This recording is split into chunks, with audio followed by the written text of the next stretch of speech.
Brother lads, welcome back to the Cossy Arsenal podcast. My name is Cossy. Welcome back to a brand new video. This is the latest Arsenal news and transfer news as well. We are set to have another big week at Arsenal. According to Ryan Taylor, Arsenal have now moved on from signing Ricardo Calafiori as they think that deal is done and dusted. There are just a few things between Basso and Bologna that have to be, set as green light, and then he can do his medicals and fly over to the USA. So Arsenal have now moved on to the next step, which is signing a midfielder and also signing a forward. According to Ryan Taylor, Arsenal will sign a forward and sign a midfielder right after Ricardo Calafiori. Now, we don't know who the forward is, but we know the midfielder is Mikel Merino, as the deal has already started progressing. We're going to talk about Nketiah. We're going to talk about what's expected of the ESR situation, what is expected of the Ricardo Calafiori situation, and what is expected of the Reiss Nelson situation as well. Massive week in terms of incomings, but also massive week in terms of preseason and massive week in terms of outgoings as well. Hit the like button, subscribe to the channel as well. The club has woken up. We've started doing serious work and we've started doing serious bids, although this is a little bit late, but better late than never. Let's start off with the pre-season. This week you're going to see Arsenal take on Bournemouth on the 25th of this month, that is on Thursday, and I'm going to say that that's a very, very tricky game against Bournemouth because it's going to be in the wee hours of Thursday. And again, the Manchester United game, which will take place on the 28th, will also be in the wee hours of Sunday. So some of you will not be able to watch that game, but of course on the channel right in the morning on Friday and right in the morning on Thursday and right in the morning on Sunday, you'll get a pure match reaction and also 5 things we learned videos on those games. But I think we don't have so many players for Bournemouth. What we expect and the expectation is that many players are going to return to the camp today, not today, but this week after the Bournemouth game. So players that didn't make it to the finals, we are talking the William Salibas of this world, we are talking the Gabriel Magalhaes of this world, we are talking Gabriel Martinelli's. They will be back in time probably to play against Liverpool or to play against Manchester United, but the Bournemouth one, that might be a little bit boring for you as the squad is not yet rich with talent. But I think the highlight is that Arsenal and Mikel are going to have some of the key names back this week, and then the other bunch will come back next week. The likes of Rice, the likes of Saka, the likes of David Raya, Aaron Ramsdale, all those that played in the final, those are going to be coming back, I think, in August, right?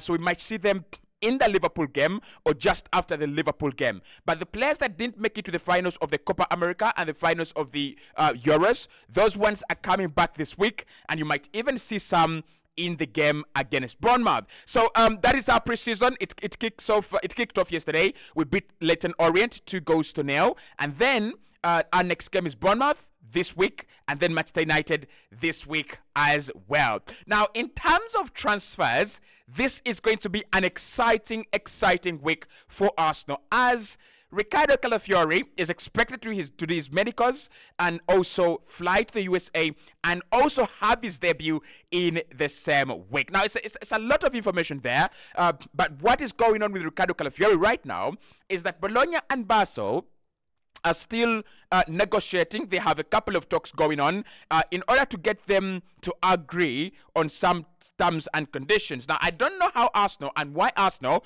are actually affected by their, higi-haga and, nitty-gritties. We shouldn't be affected, really. But the sell-on percentage is still being negotiated, and they are still trying to, find a consensus. So the moment Arsenal get green light, and Fabrizio says that is very close. By the time this video comes out, and maybe 1 or 2 hours later, we might get that green light and we could see here we go. So we are just waiting for that, for the player to come to either London or the USA to do his medicals. I'll give you right information about the medical when I get to know it, but I can say that he's set for medical right now and is set to travel to the USA to play with Arsenal in the tour. Now, you might not see him in the Bournemouth game, but we reckon, and I reckon, that we might see him in the Manchester United game. Manchester United or Liverpool game, which one would be his debut? Let me know in the comment box below. We can do a little bit of a prediction here. I'm going to go with Liverpool because the way I know Mikel Arteta, he loves to give players time. He loves to give them, ample time to settle in. Whether you're coming from an injury, whether you're a new signing, he will give you that enough time. And right now we have enough players in the squad, the likes of Nketiah, the likes of Zinchenko. You don't really need to rush a player. Maybe the injury of Takara Tomiyasu could actually open up the eyes and awareness of Mikel Arteta, and it's like, I'm going to play Ricardo Calafiori a little bit earlier on in preseason because it's going to start the season as my left back. So Ricardo Calafiori, everything almost done, medical set. We're just waiting for that green light from Barca, and then we'll get to know when the debut is gonna be. But what is important this week is about the next steps. And according to Ryan Taylor, he's actually come out and said Arsenal are already set onto the next journey of who is coming in next, and it's going to be a midfielder, and it's also going to be an attacker. Now, he doesn't mention who the midfielder, who the attacker is. Presumably, I'm thinking that should be the German mystery player. Honestly, if the German mystery player is not an attacker, then I don't know. Maybe the deal didn't happen. But let's start off with the midfielder, because Merino is the midfielder that is being quoted widely as the one that Arsenal are really trying to sign. Now, I've just seen a report from Spain that really highlights what Arsenal are trying to do with Mikel Merino. Arsenal are trying to convince Mikel Merino that their project is the best project at the moment, better than Atletico Madrid's and better than Barcelona's. But we are also trying to beat Barcelona in terms of the financial package we offer to Real Sociedad and the financial package we are offering to the player as well. So why Mikel Merino is highly likely to be Arsenal's major signing.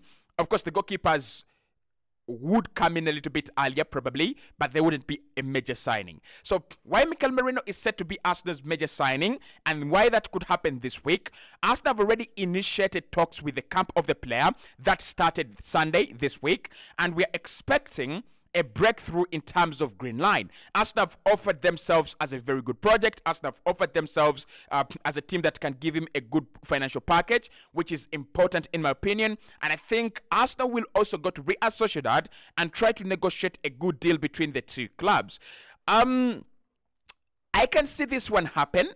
I think Atletico Madrid, where they failed in this deal, they had the advantage of getting there first, and they had the advantage of being a Spanish club. But where they got it wrong is they failed to sell their project to Mikel Merino. And all the reports coming out of Spain, yes, Diego Simeone likes him, and they quote that the Atletico Madrid were very, very close, and they thought that they had the deal done, but they failed to sell him onto the project. He's not 100% sold onto the idea of playing for Atletico Madrid. And that's where Arsenal are coming in and saying, hey, yes, that project is good, but we have a better project. We can give you even better wages, and you have a chance to win silverware when you join Arsenal. Is it right that we have a better project than Atletico Madrid?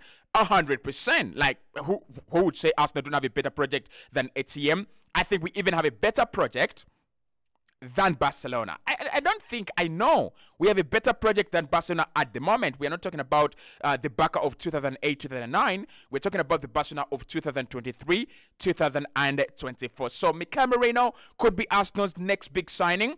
I won't be surprised if that happens. We know that Arsenal wants him as a replacement for ESR, and we are going to talk about ESR. But before we do, let's talk about the forward, because Ryan Taylor says that a forward is important, and a forward is very, very likely to be coming in at Arsenal, but at the moment, we don't know. So with the forward, I'm going to go with four options, guys.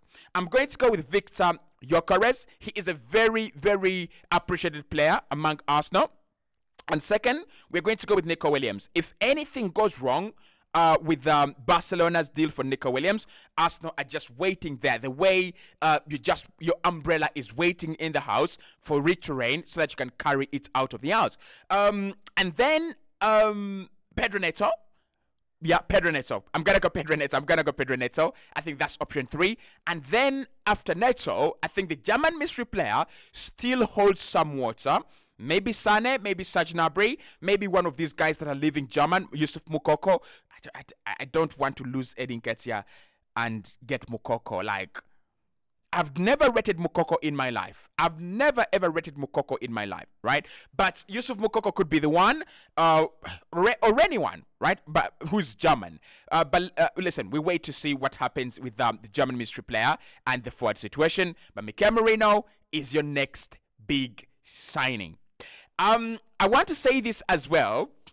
In terms of outgoings, this is going to be an interesting situation. This is going to be an interesting 7 days. Shall we get into it? Shall we?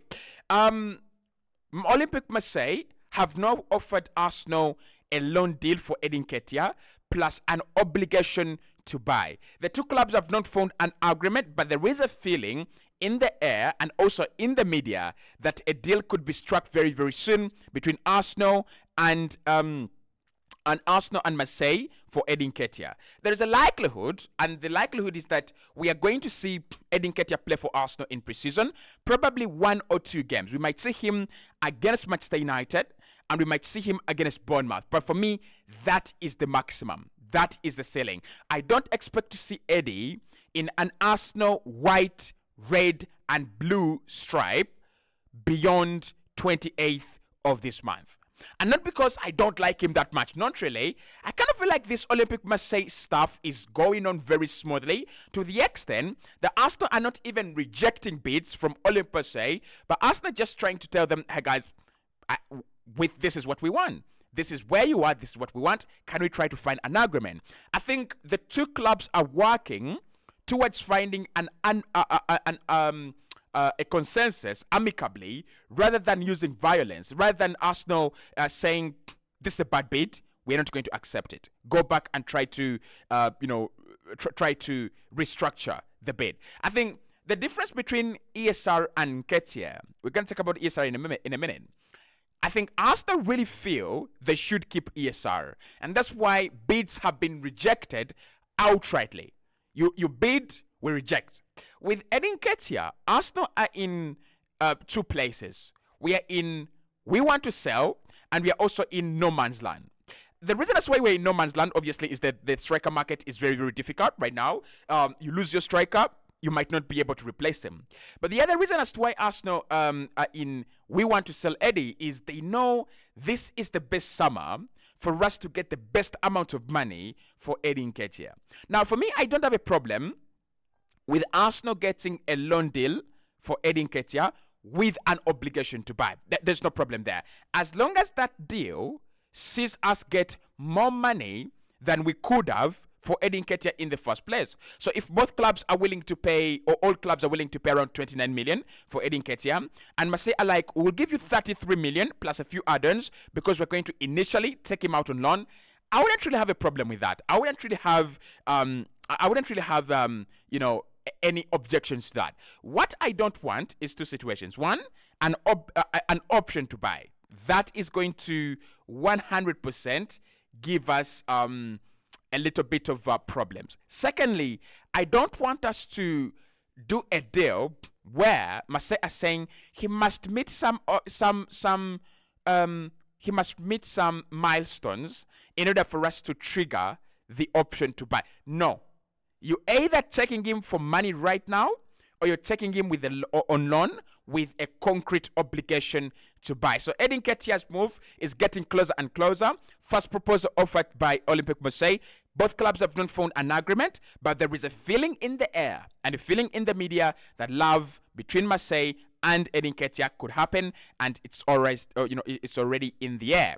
Now with Emile Smith-Rowe, this is his week. And with Emile Smith-Rowe, there are 2 sides of the coin here.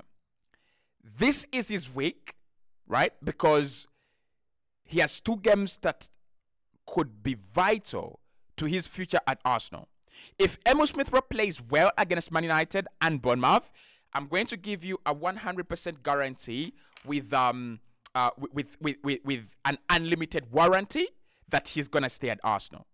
But if he dares look average, he's gone. So it's an important week because this is where Arsenal expect two more bids for the player. One from Crystal Palace, and the other from Marco Silva's Fulham. So Fulham see him as a perfect player to add to their midfield after losing Joao Palhinha, not as a replacement, but as a level raiser, of course. And then Crystal Palace have him as a concrete target for Oliver Glasner. These two clubs are saying, this week we are coming back for our player. Make sure you don't include him in your plans. So it's such an important week for the player. He's got to make the decision first and foremost. Then Arsenal have got to make the decision. Mikel has to be impressed with him in pre-season, and the bids must be weak enough so that Arsenal don't get tempted to sell ESR. Otherwise, at the moment, ESR could leave Arsenal this week, and so could Reece Nelson. Now, at the moment, West Ham have already agreed personal terms with Reece. However, they have not yet made an official offer to Arsenal. This week is when we expect them to come in. They have made an official offer to Crescencio Somerville, but the deal for them is too expensive. And I think that's where Reece Nelson comes in. They're looking for they're looking for a winger who's a little bit cheaper, someone who can play on the other side where Bowen doesn't play. So they have Kudus, of course, in the team, but they're looking for someone who can also give them a little bit of depth as well. So Reece Nelson could give them the depth, but they're not looking for depth at 20 million. They're looking for depth maybe at 14, 15 million. So could Arsenal agree a deal with West Ham for 14, 15 million for Reece Nelson? That could happen. Now, guys, the goalkeeping situation could progress this week as well, as Dan Bentley. I mean, I don't know. Are we going to bid again for Dan Bentley? We have an offer, 300k on the table. Are they going to accept it? Are they going to reject it? We are going to know this week. But before we play Bournemouth, you reckon Arsenal should have signed a new goalkeeper at least in the next 24, 48 hours. That is what we expect to happen this week at Arsenal, as Ricardo Calafiori has not been included in the training camp of his team, and also Mikel Merino is Arsenal's next big priority signing.